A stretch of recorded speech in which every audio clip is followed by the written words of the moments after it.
관심이 있으시잖아요. 네. 저는 너 돈이 먼저야, 건강이 먼저야. 라면은 저는 돈이 아니고 건강이거든요. 우리 리더님들은 어떠세요? 건강이죠? 돈이 먼저는 아니잖아요. 그죠? 예, 왜냐면은 건강하면 돈은 벌 수도 있고, 그 번 돈으로 여행도 가고, 우리 식구들과, 그죠? 근데 건강이 되면 다 잃어요. 그래서 건강을 어떻게 그럼 챙겨가야 되는지, 그러려면 우리 몸의 구조부터 알아야겠죠? 그래서 이렇게 우리는 몸이 있어요.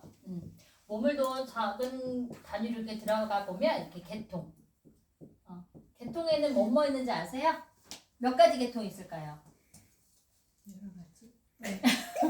네, 11가지 개통이 있어요. 네, 뭐 피부계, 호흡기계, 내분비계, 소화기계, 뭐 비뇨기계, 뭐 이렇게 해서 11가지 개통으로 되어 있고요.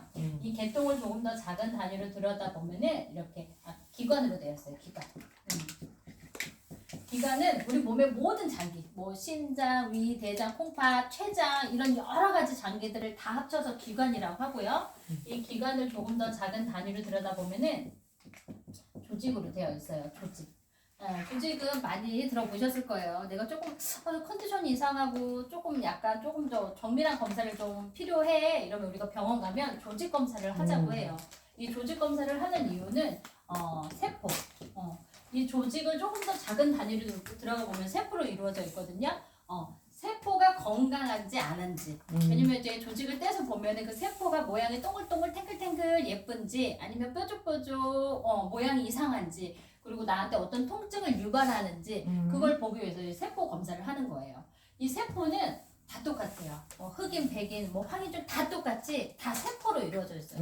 가끔 야 유산균 미국 영양제 미국 사람들한테 맞겠지 이렇게 얘기하시는 무식한 사람들이 있어요. 근데 미국 사람이나 우리 한국 사람이나 세포로 이루어져 있기 때문에 세포가 건강할 수 있도록 영양을 넣어주면 되는 거예요. 그래서 머리부터 발끝까지 이루어져 있는 세포가 건강하면 내 조직도 기관도 개통도 내 몸 전체가 다 건강하다라고 할 수 있죠. 그러면은 우리가 세포가 건강하게 하려면 어떻게 해야 돼요? 지난 시간에 배웠죠? 어떻게? 매번 하시는 거죠? 다음 주 영양 강의. 영양 강의. 세포가 좋아하는 영양소를 골고루 넣어주면 돼요. 그게 우리가 학교 다닐 때 배웠는데 이렇게 탄수화물, 그다음에 단백질, 그다음에 지방, 비타민, 미네랄. 우리는 이렇게 5대 영양소로 해서 중학교 때 배웠죠. 근데 요즘은 이렇게 3가지가 더 추가가 됐어요. 뭐냐면 요새 물 너무 안 먹어요. 그다음에 식이섬유. 대장암 발병률 높죠. 그렇기 때문에 식이섬유도 많이 먹어야 되고 그다음에 파이토케미칼. 이 파이토케미칼은 왜 우리가 색깔 푸드 뭐 안토시아닌 뭐 그다음에 또 뭐가 있을까요? 안토시아닌이랑 뭐 라즈베라스톨 뭐 이렇게 색깔 그런 채소 그런 데서 나올 수 있는 얻어갈 수 있는 거 그런 걸 이런 파이토케미칼이라고 하는데 요즘 아이들은 이렇게 해서 8대 영양소로 초등학교 때 배우고 있어요. 근데 이 중에서도 우리가 이 3대 영양소 있죠. 이거는 우리 몸에 에너지를 내야 되기 때문에 정말 필요한 영양소이거든요. 근데 얘네들은 거대 영양소 그리고 이렇게 대량 영양소라고 해요. 말 그대로 너무 크고 분자가 그렇기 때문에 우리 가장 작은 단위인 세포로 쏙 못 들어가요. 그래서 이것들을 어떻게 잘게 부숴주는 가수분해라는 게 필요해요. 가수분해. 이 가수분해를 어떻게 하냐? 탄수화물은 어떻게? 포도당으로. 단백질은 아미노산. 그 다음에 지방은 이렇게 지방산으로 잘게 가수분해가 필요해요. 왜 우리 캠핑 같은 데 가서 막 캠프파이어를 하려고 하는데 불을 이렇게 바로 붙이면 안 붙죠. 그럴 때 신문지나 이런 거 불쏘시개 역할이 필요해요. 그리고 우리가 가스버너에 가스가 충분해. 하지만 점화 플러그가 없으면 불이 안 붙겠죠. 그런 것처럼 그런 역할을 해주는 것들이 필요한데 그게 바로 산소와 효소입니다. 산소와 효소가 있어야 얘네들을 잘게 부숴서 우리 세포 속으로 쏙 넣어둘 수가 있는 거예요. 근데 우리가 밥을 먹든 이런 뭐 계란을 먹든 음식을 먹잖아요. 먹으면은 뭐가 나오냐면 우리 췌장에서는 인슐린이 분비가 돼요. 인슐린이 막 분비가 돼서 어떻게 이 포도당을 손을 잡고 내 세포 속으로 쏙 넣어줘야 돼요. 인슐린이. 근데 이렇게 세포 속으로 못 돌아가고 우리 몸을 떠돌다가 나오는 게 이제 당뇨병이 되는 거죠. 그리고 이런 아미노산 같은 경우에는 더 치명적인 독성이 있는 물질이에요. 예, 그렇기 때문에 이런 것들이 우리 몸에 염증이 있는 곳, 뭐 뇌나 간, 폐 이런 곳에 염증이 있는 곳에 가서 둘러붙게 되면은 이제 그게 암으로 가는 원인이 되기 때문에 이런 것들이 내 몸에 쌓여 있지 않게 잘 관리를 해줘야 된다라고 하는 거예요. 그리고 아까 말씀드린 것처럼 우리가 인슐린이 내 몸에서 막 나오잖아요. 나오는데 그게 내 세포 속으로 못 가. 못 들어가고 이런 포도당들이 우리 혈관이 이렇게 있을 거잖아요.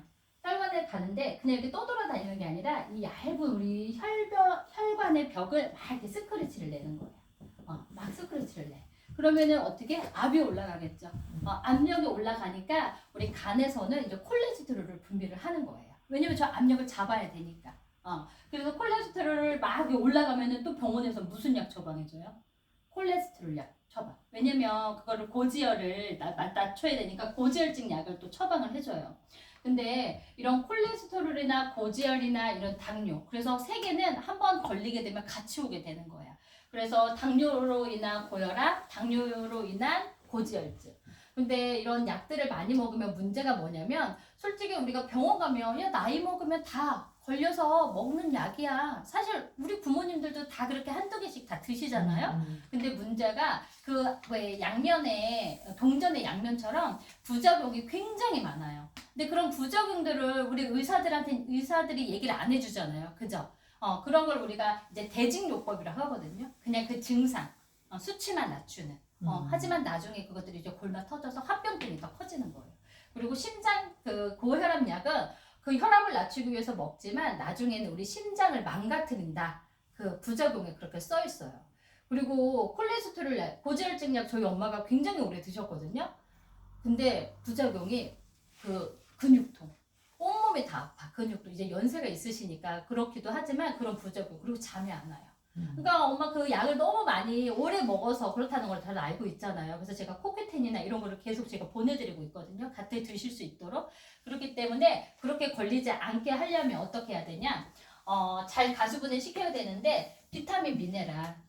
왜냐면은 이렇게 가수분해 시켜서 세포 속으로 그런 것들이 내 몸속에 안 남게 하려면은 가수분을 해야 되는데 아까 효소랑 산소가 필요하다고 그랬잖아요. 이 효소는 혼자만의 어떤 작용을 못해요. 그래서 도와줄 조자를 써서 조효소가 필요한데 이게 또 다른 이름 바로 비타민 미네랄. 그리고 미량 영양소라고 하는 거예요. 미량 영양소. 그래서 우리가 탄수화물, 단백질, 지방을 먹는 것만큼 이 비타민 미네랄, 야채, 과일을 이만큼씩 왜 우리 뷔페 가면 이만한 접시 있잖아요. 그런 걸로 4-5번씩 이렇게 먹어야 이런 것들이 내 몸에 안 남고 세포 속으로 쏙쏙 들어가서 건강하다라고 할 수 있는 거죠. 근데 우리 지금 물론 저도 그렇지만 그렇게 잘 못 먹죠. 왜냐면 비싸기도 하고 그렇게 먹을 시간도 없고 그렇다 보니까 요즘은 많은 질병들이 우리가 걸리게 되고 또 그 걸리는 그 연령들이 굉장히 낮아졌어요. 그래서 그런 이유가 뭔지 전문가들이 살펴봤더니 첫 번째는 영양의 불균형이에요. 아까 말한 것처럼 아까 아까 아토피 사례도 말씀해 주셨지만 요즘 아이들은 물론 저희 아들도 그렇지만 바깥에서 패스트푸드 뭐 햄버거나 마라탕이나 사실 그런 게 맛있긴 해요. 근데 맛있는데 그런 것들이 이런 질병들을 빨리 유발을 시키는 거죠. 그래서 뭐 루푸스, 메니에르, 그다음에 뭐 류마티스 관절염, 그다음에 강직성 척추염 뭐 이런 것들, 다발성 경화증 너무 생소하잖아요. 근데 그런 환자들이 굉장히 많아요. 그리고 제가 병원에 있다 보니까 그 상담을 하다 보면 20살, 뭐 25살, 30살도 안 됐는데 요 관절에 주사를 6개월 단위로 매번 맞는 착쟁이 있어요. 그래서 아니 얘는 40, 50대 중노동 하는 사람도 아닌데 왜 이렇게 관절이 이렇게 할까? 그게 다 영양의 불균형 때문에. 그렇기 때문에 연골이 빨리 닳아서 없어지고 20, 30대인데 벌써 연골이 없다고 생각해봐봐. 그죠? 이런 영양의 불균형 때문에 그렇다라고 하고 두 번째는 스트레스예요. 스트레스. 아유 우리 오늘 리더님들 이거 순서 때문에 스트레스 막 이렇게 받으셨는데 이따 집에 가서 꼭 헬스팩 하나씩 더 드시고 주무세요. 왜냐면 스트레스를 받으면 우리가 활성산소라는 애가 엄청 많이 분비가 돼요. 근데 말만 들어서도 우리 산소는 꼭 필요하잖아요. 근데 이 활성산소가 뭐 활달하고 내 몸에 좋은 역할을 할 것 같지만 그 반대로 불안정한 아이예요. 그렇기 때문에 본인의 안정화를 위해서 어떤 짓을 하냐면 우리가 정상세포는 이렇게 전자가 2개가 있어요. 근데 이제 활성산소는 전자가 이렇게 하나야.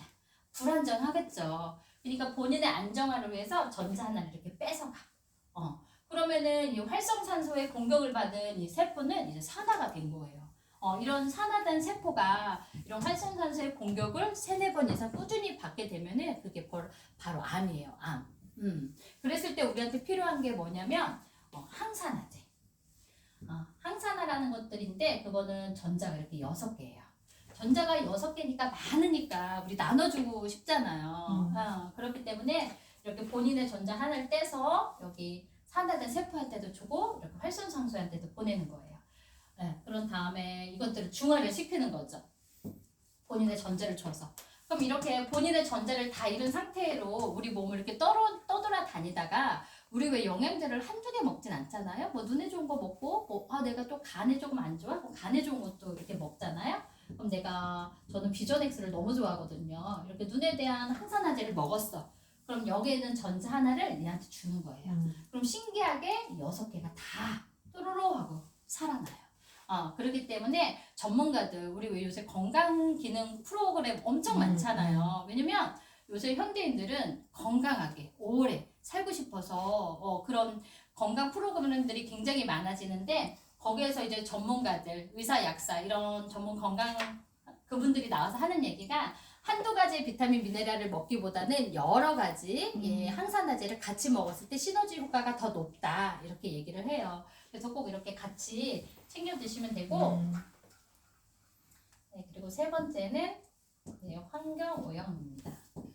환경오염.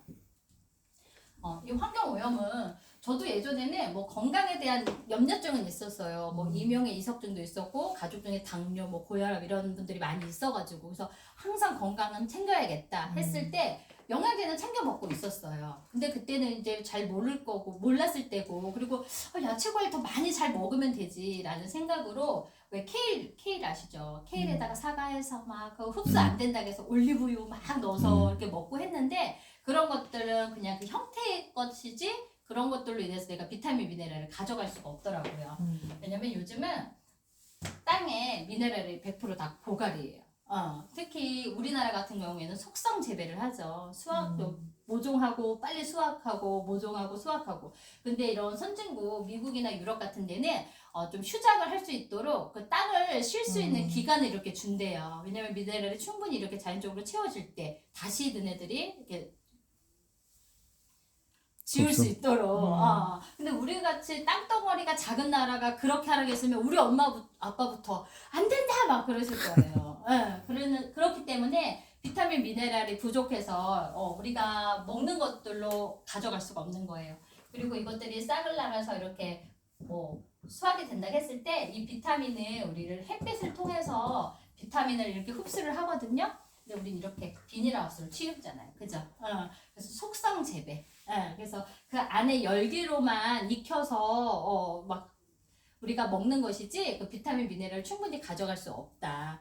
그리고 이렇게 잘 만들어줬어도 수확한 지 우리가 3시간, 4시간 안에 먹어야지 충분히. 근데 저희는 어떻게 해요? 익지도 않은 상태에서 유통을 시켜서 좀 빨개지려고 하면은 그런 걸 사와서 또 냉장고에다 넣잖아요. 바로 안 먹잖아요. 그렇기 때문에 그런 게 많이 부족해요. 그래서 우리 하버드 대학교 우리 엄청 똑똑한 사람들만 가는 그런 대학이잖아요. 거기서 이렇게 음식 피라미드를 이렇게 만들었는데 대부분 모든 사람들이 어떻게 매일 운동을 해야 돼요. 매일 운동 하시나요? 우리 좀 있으면 이제 헬라체를 하잖아요. 그렇지. 하셔야 돼요. 전 예전에 잘 만들은 영양제만 먹으면 되지. 전 솔직히 그런 생각이었는데 아무리 좋은 걸 먹어도 내 몸의 근육은 내가 움직여줘야 붙은 거예요. 그래서 매일 운동을 하고 그리고 체중 관리를 해야 돼요. 체중. 몸이 날씬하니까 나 괜찮아. 이게 아니라 체지방. 내 몸에 이제 체지방을 빼야 되는 거거든요. 그래서 매일 운동하고 체중 관리해야 돼요. 그런 다음에 어떻게? 예, 야채, 과일 먹어야죠, 당연히. 예, 그리고 전곡류.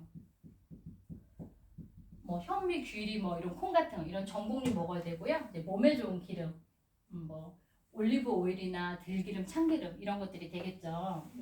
그런 다음에는 이제 뭐 우리 견과류 있죠. 견과류 같은 것들, 이런 것도 먹으면서 이제 두부, 이런 것들을 잘 챙겨 먹어야 되고, 그 다음에는 이제 뭐 치즈 같은 거 있죠. 치즈나 뭐 이런 것들, 치즈, 뭐 우유, 유제품 뭐 이런 거 있잖아요. 이런 것들 먹고, 우리가 가장 되도록이면 적게 먹어야 되는 것들이 우리가 가장 많이 먹는 뭐 빵, 떡, 흰쌀밥 이런 것들 있죠. 이런 것들을 가장 적게 먹어야 돼요. 근데 이렇게 먹으면서도 우리는 뭘 먹어야 되냐? 대부분의 사람들이 종합 비타민, 그다음에 비타민 D를 반드시 챙겨 먹어야 된다라고 해요. 근데 우리는 어떻게 이렇게 역삼각형으로 이렇게 먹고 있죠? 대부분 다. 그렇기 때문에 어떻게 이런 것들을 더 잘 챙겨 먹어야 된다라고 합니다. 아셨죠? 네. 네, 이것으로 영양 강의 마치도록 하겠습니다. 네.